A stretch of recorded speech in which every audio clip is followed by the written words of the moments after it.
નમસ્કાર દર્શક મિત્રો, અત્યારે સ્પાર્ક ટુડે ન્યૂઝની ટીમ અકોટા વિસ્તારમાં અકોટાથી જે મુજમોડા જવાનો માર્ગ છે એ માર્ગ પર અમે આવી પહોંચ્યા છે અને આ માર્ગને ચોક્કસથી હવે તંત્રએ જાહેર કરી દેવું પડશે, કેમ કે આ માર્ગ પર અસંખ્ય ભૂવા પડ્યા છે, જેને લઈને આ એક માર્ગનું નામ તેઓએ આપવું જોઈએ, કેમ કે આ માર્ગ પરથી જે વાહન ચાલકો પસાર થતા હોય છે તેઓને ખ્યાલ આવે કે આ માર્ગ ભૂવાવાળો માર્ગ છે। આ માર્ગ પર અસંખ્ય જે ભૂવાઓ છે તે પડ્યા હતા। હાલ જે રીતના અહીંયા દ્રશ્યમાં આપ જોઈ શકો છો કે અહીંયા મસ્ત મોટો એક ભૂવો છે તે પડ્યો હતો ને અહીંયા એક બસ છે તે ખાબકી હતી તેવી પણ માહિતી મળી રહી છે। જે રીતના અહીંયા બસને તો અહીંયાથી મહા મુસીબતે બહાર કાઢવામાં આવી છે, પણ હાલ જે રીતના અહીંયા એક કાર છે, કારને પણ અહીંયાથી બહાર નીકળવામાં તકલીફ થાય એવી સ્થિતિ છે તે અહીંયા ઉદ્ભવી છે। વડોદરા શહેરના એવા કેટલાય માર્ગો છે ત્યાં મસ્ત મોટા જે ભૂવાઓ છે તે પડી રહ્યા છે અને ભૂવાઓ પણ ક્યાંક તંત્રને ક્યાંક સંદેશ આપતા હશે કે અંડરગ્રાઉન્ડ રોડ બનાવો કાં તો ભૂવાનું યોગ્ય રીતના કામગીરી કરાવો, જેથી કરીને અહીંયા ભૂવા ના પડે। આપણી સાથે અહીંયા સામાજિક કાર્યકર્તાઓ છે, તેમની સાથે વાત કરીશું। જી રાકેશભાઈ, આ અકોટા જે માર્ગ છે એ માર્ગ પર તો ઘણા બધા ભૂવા પડી રહ્યા છે, ભૂવાઓ કાં તો એવું તો નહીં કહી રહ્યા કે આ માર્ગને ભૂવા નામથી કંઈક જાહેર કરો? આ માર્ગ પર રહેતા લોકોને આવવા જતા લોકો માટે તો એક સારી બી વાત છે ભૂવા પડી રહ્યા છે તો, કેમ કે આ રોડ પર હવે લાગે ભૂત ચૂડેલ જોવા નહીં મળે, કેમ કે આ માર્ગ ભૂવાનો માર્ગ થઈ ગયો છે। રોડ પર એટલા બધા ભૂવા આવી ગયા છે, સમજો 5-5-10 ફૂટના અંતરે ભૂવા આવી ગયા છે, એટલે ભૂત ચૂડેલ તો ગાયબ જ થઈ ગયા આખો રોડ। અને આ રોડ પાછો આપણા સત્તાધીશોએ અને અધિકારીઓએ મળીને સ્પેસ ટેકનોલોજીથી બનાવ્યો છે। હા, સ્પેસ ટેકનોલોજી છે, બરાબર। એટલે તમે સ્પેસ ટેકનોલોજી જુઓ, તમે અહીંયા જોઈ શકો સ્પેસ ટેકનોલોજી કેટલી ડેન્જર સ્પેસ ટેકનોલોજી છે। ભ્રષ્ટાચારનો ઉત્તમ નમૂનો। આ ડામર છૂટો પડી જાય છે, ખાલી આમ પગ મારતા ડામર છૂટો પડી જાય છે, એટલે એટલી ડેન્જર સ્પેસ ટેકનોલોજી છે, તમે વાત જ ના પૂછો। કઈ કઈથી આઈડિયા સુધી લાવે છે, કઈ ઇન્ડિયાની બહારથી આઈડિયા લાવે છે અને ઇન્ડિયામાં એનો યુઝ કરે છે। અલા ડોબાઓ જે ઇન્ડિયાની જૂની પદ્ધતિ હતી એને વાપરો તો આ સ્પેસ ટેકનોલોજીની જરૂર નથી। એ માર્ગો નામ જ આપવા, આમની દુકાન બંધ ના રહેવી જોઈએ, એમની દુકાન ચાલુ રહેવી જોઈએ, એટલા માટે એ સ્પેસ ટેકનોલોજીનો ઉપયોગ કરે છે અને આવા ભૂવાવાળા માર્ગ બનાવે છે જનતા માટે। વડોદરાના કોર્પોરેશને જે આ રોડ પર જે કોન્ટ્રાક્ટરે કામગીરી કરી હોય એને એવોર્ડ આપવો જોઈએ કે નહીં? અરે મુજમોડાથી અકોટા રોડને તો પહેલો નંબર મળે। તમે કોઈ બીને પૂછો ને કે એવોર્ડ આવવા માટે કયો રોડ પસંદ કરશો તમે, તો મુજમોડાથી અકોટા રોડ પહેલો નંબર આવશે। એનો એવોર્ડ વગર આખો બંધ કરીને આપી દેવાનો હોય અધિકાર, જેને આ માર્ગ બનાવ્યો ને એને તો પહેલો નંબર એમ જ મળી જશે, વગર કોઈને તમારે રિવ્યૂ બી લેવાની નહીં। જે નાના છોકરાને બી પૂછશો ને, કેમ કે ખાડા છે, લોકોનો ટાઈમ સમય બગડી રહ્યો છે, સ્કૂલે જવાનો, હોસ્પિટલ જવું હોય તો રસ્તામાં લોકોને ઇમરજન્સી હોય તો અટકી જાય, એટલે એટલી બધી પ્રોબ્લેમ છે। અને 12 માસ ટ્રાફિક, 12 માસ આ રોડ પર ભૂવા, એક વન સાઈડનો રોડ તો બંધ જ રહે છે હંમેશા, એટલા બધા ભૂવા રહે છે। લોકો કેટલી ફરિયાદો કરે, કમ્પ્લેનો કરે, પણ આ લોકોનું તંત્રના પેટનું પાણી જ નથી હાલતું। બસ દે ગબાગબ જેમનું આવે તેમનું હાલ હાલ કરો, પેચવર્ક કરો, ઉપર ખાલી ઉપર લેર મારી દો, નીચે તો પાણીની ધારા વહેવા દો, જે મરવાનું હોય તે અંદર પડીને મરે, એમના ઘરનું કહી જવાનું, જેના ઘરનું જશે એને ખબર પડશે। એ ભલે ને પછી બૂમો પાડ્યા કરે, મરી ગયો, હાથ પગ તૂટી ગયા, પણ તંત્રને કંઈ પડી નથી। લોકોને રામ ભરોસે છોડી દીધા છે આ લોકોએ। ખાલી સત્તા 5 વર્ષે આવે એટલે બધા સત્તાધીશોએ વોટ માગવા આવી જાય અને પ્રજાને પછી છૂટી મેળ દે। જે ચોક્કસથી દર્શક મિત્રો, જે અકોટા માર્ગ છે, આ માર્ગ પર જે ભૂવા પડવાનો જે સિલસિલો છે તે યથાવત જોવા મળી રહ્યો છે। બાપુ, હમણાં પણ એક બસ ખાબકી હતી અહીંયા, અપોલો ટાયરની જે બસ હતી એમાં 15 કર્મચારીઓ સવાર હતા અને એ 15 કર્મચારીઓનો જીવ આપણે જોખમમાં મુકાયો હોય એવું એક સમય એમને લાગ્યું। આ માર્ગને ભૂવા માર્ગ તરીકે ઓળખાય છે। સમગ્ર વડોદરા જે સંસ્કારી નગરી હતી, આજે એ સંસ્કારી નગરીનું નામ ભૂવા નગરી તરીકે આ જે સત્તા ઉપર બેઠેલા લોકો, અધિકારીઓ, એમના પાપે આ ઉપનામ વડોદરાને મળ્યું છે।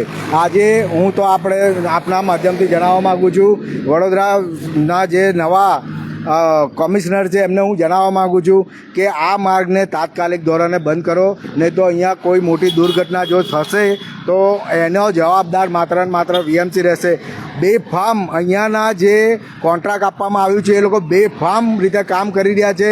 જ્યાં ફાવે મન ફાવે ત્યાં ખોદકામ કરે છે, મન ફાવે ત્યાં બેરિકેડિંગ લગાડી દેવામાં આવે છે। કોઈ જાતની અધિકારીઓની એમની ઉપર લગામ નથી અને કોઈ રોકટોક નથી। અને આટલો 92 કરોડનો આ રસ્તા ઉપર કોન્ટ્રાક્ટ આપવામાં આવ્યો છે, પણ એ લોકો ઉપર કોઈ લગામ નથી કે કોઈ જાતનું ઇન્સ્પેક્શન કરવામાં નથી આવી રહ્યું।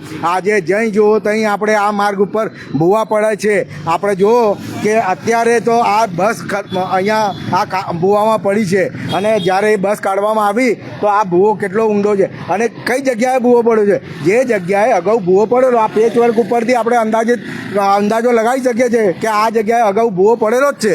આનો મતલબ એ થયો માત્ર ને માત્ર આ લોકો જે છે એ ભ્રષ્ટાચાર કરી રહ્યા છે. આ લોકોને 92 કરોડમાંથી જે મલાઈ મળી ગઈ છે એ સ્પષ્ટપણે આપણે જોઈ શકીએ છીએ. કારણ કે મલાઈ મળી છે એના કારણે જ એ લોકો અહીંયા ઇન્સ્પેક્શન કરવા નથી આવી રહ્યા. આ રોડ પર તો કંઈક નવી ટેકનોલોજીથી પેલું ભૂવાનું રિપેરિંગ કામ કરવાના હતા ને. મોદી સાહેબ પણ કહે છે કે અમે સમગ્ર ઇન્ડિયામાં જે છે સ્પેસ ટેકનોલોજીથી અમે કામ કર્યું છે રોડનું. અને આજે આપણે જોઈ શકીએ છીએ કે સમગ્ર ભારતમાં આ જ હાલત છે. સમગ્ર ભારતમાં આ જ ભૂવા પડી રહ્યા છે.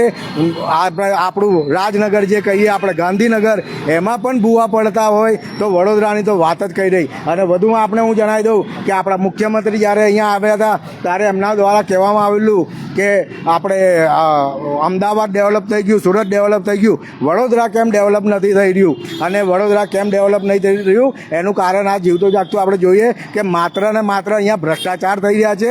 એના કારણે કોન્ટ્રાક્ટરો, અધિકારીઓ અને જે સત્તા ઉપર બેઠેલા લોકોની મિલીભગતના કારણે જનતાને ભોગવવાનો વારો આવી રહ્યો છે. આપના માધ્યમથી હું જણાવી દઉં, કમિશનરશ્રીને હું અપીલ કરવા માગું છું આ રોડને તાત્કાલિક ધોરણે બંધ કરો. નહીં તો અહીંયા જો મોટી દુર્ઘટના થશે તો એના જવાબદાર માત્ર ને માત્ર વીએમસી રહેશે અને લાગતા વળગતા અધિકારીઓ રહેશે. જી, આ માર્ગને કઈ ભુવન નગરી તરીકે રોડનું કંઈક નામ કંઈક આપી દેવું જોઈએ. આ માર્ગને જે રીતે વડોદરાને ભુવા નગરી તરીકે ઓળખ આપી છે આ લોકોએ, અને આ માર્ગને અમારા તરફથી આ અત્યારે જે છે ભુવા રોડ તરીકે જાહેર કરો એ રીતની કમિશનરશ્રીને અમે અપીલ કરી રહ્યા છે. જી બાપુ, પણ આ એકવાર તો અહીંયા આગળ કામગીરી થયેલી છે અને ફરીવાર જો આવી રીતના ભૂવો પડ્યો છે તો કેટલું અહીંયા કેવી રીતના કામગીરી કરી હશે, શું મટીરિયલ વાપર્યું હશે આ લોકો? આ જે પ્રકારે આપણે બતાવી દઉં કે આ જે મટીરિયલ વાપરવામાં આવ્યું છે આ કેટલી હલકી કક્ષાની કામગીરી અહીંયા કરવામાં આવે છે. આજે 92 કરોડનો જ્યારે કોન્ટ્રાક્ટ આપવામાં આવતો હોય તો લોકો આ વીએમસીના અધિકારીઓની ફરજ બને છે.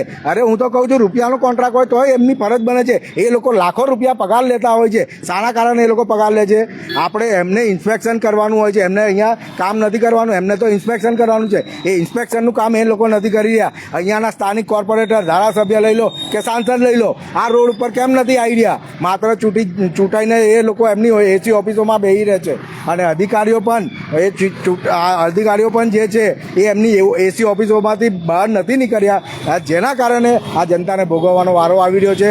આ માર્ગને હું આપના માધ્યમથી જણાવી દઉં, આ લાઈવના માધ્યમથી, કે આ જગ્યાએ હવે જો આ રસ્તા ઉપર જો પ્રોપરલી કેર લેવામાં નહીં આવે અહીંયા મોટી દુર્ઘટના ઘટશે ને ઘટશે. એટલે મહેરબાની કરીને, અને હું તો સમગ્ર વડોદરાની જનતાને હું કહેવા માગું છું કે મહેરબાની કરીને જ્યાર સુધી આ રોડનું પ્રોપર કામ કરવામાં ના આવે તો મહેરબાની કરીને ત્યાં સુધી આ માર્ગનો ઉપયોગ ના કરો. કેમ કે મગર કરતાં જાડી ચામડીના અધિકારીઓ અહીંયા બેઠા છે. એ લોકોને કોઈ ફરક જ નથી પડતો. જનતા જીવે કે મરે એમના પેટનું પાણી હલતું નથી. જી, ચોક્કસથી દર્શક મિત્રો, જે રીતના આ માર્ગ પર જે ભૂવા પડ્યા છે તેના જ કારણે આપ ટ્રાફિકના પણ દ્રશ્ય જોઈ શકો છો અહીંયા, કે અહીંયા ટ્રાફિક જામ પણ અહીંયા થઈ રહ્યું છે. જે આગળ પણ એક ભૂવો છે તેના કારણે એ થોડા ટાઈમ માટે જે રસ્તો છે તે બંધ કરવામાં આવ્યો હતો. આજે પાછો વધુ એક ભૂવાનું નિર્માણ થયું છે જેમાં બસ ખાબકી હતી, ત્યારે પાછું આનું રિપેરિંગ કરવામાં આવશે. એટલે અહીંયા પણ જે વાહન ચાલકો છે તેઓને હાલાકી વેઠવાનો વારો આવશે. પણ વડોદરા શહેરમાં ઠેર ઠેર જે ભૂવાઓ પડી રહ્યા છે, અને ભૂવાઓ પણ એવી જ જગ્યાએ પડી રહ્યા છે કે જ્યાં પહેલાં કામગીરી કરી હતી એ જ જગ્યા પર પાછા ભૂવા પડી રહ્યા છે. તો તંત્રના જે અધિકારીઓ છે તેઓ પણ ક્યાંક આવા માર્ગ પર નીકળે ને તે ચકાસે કે જે તેમના કોન્ટ્રાક્ટર છે તે કેવી રીતના કામગીરી કરી રહ્યા છે, કે જે જગ્યા પર પહેલાં કામગીરી કરી હતી એ જ જગ્યા પર વારે ઘડીએ ભૂવા કેમ પડે છે એ પણ તપાસનો એક વિષય બન્યો છે. કેમેરામેન રાજ દુબે સાથે હું રવિ સિંધાસ, સ્પાર્ક ટુડે ન્યૂઝ, વડોદરા.